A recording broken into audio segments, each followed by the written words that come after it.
Namaste, నేను రోజా. Welcome to Special Debate. If you want Mavigan, vote for YCP. If you want Amaravati, vote for TDP. AP మాజీ CM Jaganmohan Reddy వ్యాఖ్యలివి. 2029 ఎన్నికల ఎజెండాను ప్రకటించారు YCP అధినేత. మావిగన్ కోరుకునే వాళ్లే తమకు ఓటు వేయాలని విజ్ఞప్తి చేశారు. దీంతో ఒక్కసారిగా ఆంధ్రప్రదేశ్ రాజకీయం హీటెక్కింది. జగన్ వ్యాఖ్యలపై ముఖ్యమంత్రి చంద్రబాబు ఘాటుగా కౌంటర్ ఇచ్చారు. అభివృద్ధి, ప్రాంతీయ సమతుల్యత, రాజకీయ కోణాల్లో సాగుతున్న రాజధాని రగడ ఎటువైపు దారితీస్తుంది? అమరావతి నిర్మాణ పనులు శరవేగంగా జరుగుతున్న వేళ వైసీపీ మావిగన్ అంశాన్ని ఎందుకు తెరపైకి తెచ్చింది? నవ్యాంధ్ర రాజధాని వెనుక ఉన్న నేతల రాజకీయ వ్యూహాలేంటి? భావోద్వేగాలను రగిలించే ఎత్తుగడ, భవిష్యత్తును నిర్దేశించే దిక్సూచ? అమరావతి వర్సెస్ మావిగన్ పై ఇవాల్టి స్పెషల్ డిబేట్. ఒకే ఒక్క మాట ఏపీని షేక్ చేస్తోంది. రాజధానిలో రాజకీయ ప్రకంపనలు సృష్టిస్తోంది. సామాన్యుడి నుంచి సంపన్నుడి వరకు అందరిలో గుబులు పుట్టిస్తోంది. వైసీపీ, టీడీపీ లీడర్ల మధ్య యుద్ధానికి కేంద్ర బిందువైంది. పోటాపోటీగా ప్రెస్ మీట్లతో అధికార ప్రతిపక్ష సభ్యులు మాటల తూటాలు పేల్చుతున్నారు. నవ్యాంధ్రలో మళ్లీ రాజధాని రగడ రాజుకుంటోంది. ఏపీలో 2029 ఎలక్షన్ ఎజెండా ఫిక్స్ చేశారు ప్రతిపక్ష నేత జగన్మోహన్ రెడ్డి. వచ్చే ఎన్నికల్లో రాజధాని అంశమే ఫ్యాన్ పార్టీ ప్రధాన అస్త్రం కానుంది. మావిగన్ వర్సెస్ అమరావతి నినాదంతో ముందుకెళ్తామని మాజీ సీఎం జగన్మోహన్ రెడ్డి స్పష్టం చేశారు.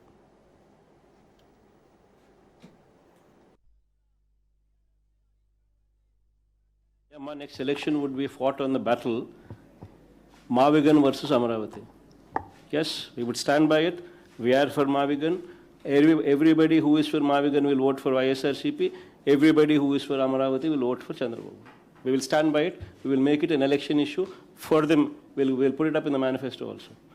Mavigan, YSRCP. We will stand by it.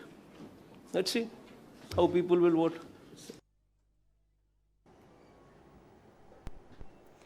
అమరావతిలో రాజధాని నిర్మాణం పేరిట రైతుల భూములను బలవంతంగా లాక్కుంటున్నారని జగన్ ఆరోపించారు.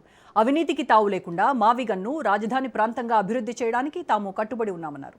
వచ్చే ఎన్నికల్లో ప్రజల మద్దతు ఎవరికి ఉందో తేలిపోతుందని సవాల్ విసిరారు జగన్. అలాగే పొత్తులపై వైసీపీ అధినేత క్లారిటీ ఇచ్చారు. ప్రజా సమస్యలపై ఎవరొచ్చినా కలిసి పోరాడతామన్నారు. రాష్ట్రంలో రెడ్ బుక్ అరాచకం, కస్టోడియల్ డెత్స్, హామీల మోసాలపై చర్చ జరుగుతోందన్నారు. ఏపీకి చంద్రబాబే అసలు విలన్ అంటూ జగన్ మండిపడ్డారు. జగన్ అమరావతికి వ్యతిరేకం కాబట్టి అనేది ప్రొజెక్షన్ చేస్తారు తప్ప నేను వ్యతిరేకం కాదు. స్కాములు చేయకుండా రాజధానిని బిల్డ్ చేయగలిగే అవకాశం ఏమిటి? మావిగన్. ఏ స్కాములు లేకుండా రాజధాని అనేది బ్రహ్మాండమైన రాజధాని అనేది ఏర్పాటు ఎలా అవుతుంది? మావిగన్. మచిలీపట్నంలో పోర్టు, విజయవాడలో ఇంటర్నేషనల్ ఎయిర్పోర్టు, గుంటూరులో ఆల్రెడీ డిఫరెంట్ టీచింగ్ ఇన్స్టిట్యూట్స్, మచిలీపట్నంలో రైల్వే స్టేషన్, విజయవాడలో రైల్వే స్టేషన్, గుంటూరులో బ్రహ్మాండమైన రైల్వే స్టేషన్, మూడిటికి కనెక్టింగ్ బ్రహ్మాండమైన నేషనల్ హైవేస్. అన్ని బ్రహ్మాండంగానే ఆల్రెడీ ఉన్నాయి. నువ్వు చేయాల్సిందల్లా ఏంలే, ఆ బిల్డింగ్ ఆడ కట్టుకోకుండా ఇక్కడ కడితే చాలు. అంతకని చేయాల్సిన ఏం పనులు. ఏ స్కాములు లేకుండా బ్రహ్మాండమైన క్యాపిటల్ మావిగన్ వస్తుంది. అమరావతి ఏకైక రాజధాని అంటూ చెప్పిన చంద్రబాబు సర్కార్ ఆ దిశగానే అడుగులు వేస్తోంది. సిఆర్డీఏ నిర్మాణ పనులకు వేగం పెంచడం, మౌలిక వసతుల కల్పన, పెట్టుబడుల ఆకర్షణపై ప్రత్యేక దృష్టి సారించింది. నిజానికి రాజధాని విషయంలో ఆంధ్రులకు ఎన్నో అంచనాలున్నాయి. పాలకులు సైతం అలాంటి సంకేతాలు ఇచ్చారు. ఆ అంటే అమ్మ, ఆ అంటే అమరావతి అంటూ కూటమి ప్రభుత్వం రాజధాని నిర్మాణాన్ని చేపట్టింది. ఇంద్రుడు ఏలిన అమరావతి తెలుగు ప్రజల సౌభాగ్య రేఖ అంటూ సీఎం చంద్రబాబు పదే పదే ప్రకటించారు. చరిత్ర ఉన్నంత వరకు అమరావతి చరిత్ర ఉంటుంది. ఆ చరిత్ర ఉన్నంత వరకు రైతుల చరిత్ర అమరావతి చరిత్రలో శాశ్వతంగా మిగులుతుందని చెప్పి కూడా నేను మీకు తెలియజేస్తున్నా. విధ్వంసకారులు అనేక కుట్రలు దాటుకుని అమరావతిని గెలిపించుకున్నాం. ప్రజా రాజధాని ఈరోజు మనం నిరూపించుకోగలిగాం. దేశంలో ఉండే అన్ని రాజకీయ పార్టీలు అండగా అమరావతికి నిలబడ్డారంటే అది చరిత్ర. కానీ ఒకే ఒక పార్టీ, దిక్కుమాలిన పార్టీ, ఏమనాలో తెలియదు, వాళ్ళని మనం చూసాం. శ్మశానం అన్నారు. ఈరోజు మనం తెలుగు లేని శాసనాన్ని చేసుకునే పరిస్థితికి వచ్చాం. గతంలో వైజాగ్ పాలన రాజధానిగా, కర్నూలు న్యాయ రాజధానిగా, అమరావతి శాసన రాజధానిగా ఉంటుందని వైసీపీ ప్రకటించింది. తాజాగా 3 రాజధానుల ముచ్చట పాకకపోయింది. సింగిల్ పాయింట్ ఎజెండాతో మావిగన్కు జై కొట్టారు జగన్. దీంతో క్యాపిటల్పై యూటర్న్ తీసుకోవడమే అయిందని విమర్శలు వ్యక్తమవుతున్నాయి. ఉత్తరాంధ్ర రాయలసీమ ప్రజలకు ఇచ్చిన మాటపై ఇప్పుడేం చెప్తారని ప్రత్యర్థులు నిలదీస్తున్నారు. రాష్ట్రమంతా ఒకవైపు, వైసీపీ మరోవైపు అంటూ తమ్ముళ్లు విరుచుకుపడ్డారు. జగన్ను చూసి ఊసరవెల్లి కూడా సిగ్గుపడుతోందన్నారు.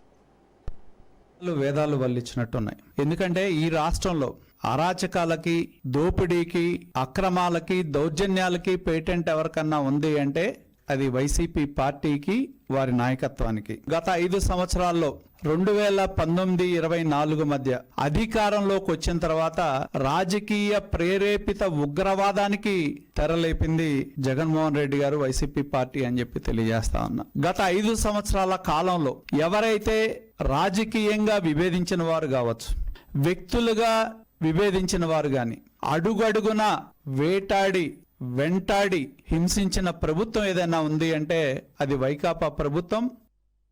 2019కి ముందు అమరావతి రాజధాని కట్టుబడి ఉంటాను అని చెప్పాడు.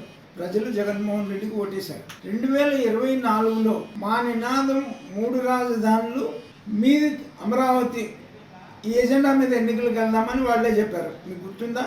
వాళ్ళే చెప్పారు, మా విధానం 3 రాజధానుల మీద మేము ఎన్నికలకు వెళ్తాం, మీరు అమరావతి మీద ఎన్నికలకు వెళ్ళండి అన్నారు. ప్రజలు అమరావతి రాజధానికే 24లో ఓటేశారు. 2 సార్లు, ఒకటి ఆయన అమరావతి రాజధాని కట్టుబడి ఉంటానంటేనే 19లో ప్రజలకి పట్టం కట్టారు. 24లో 3 రాజధానులు అంటే ప్రజలు బుద్ధి చెప్పారు.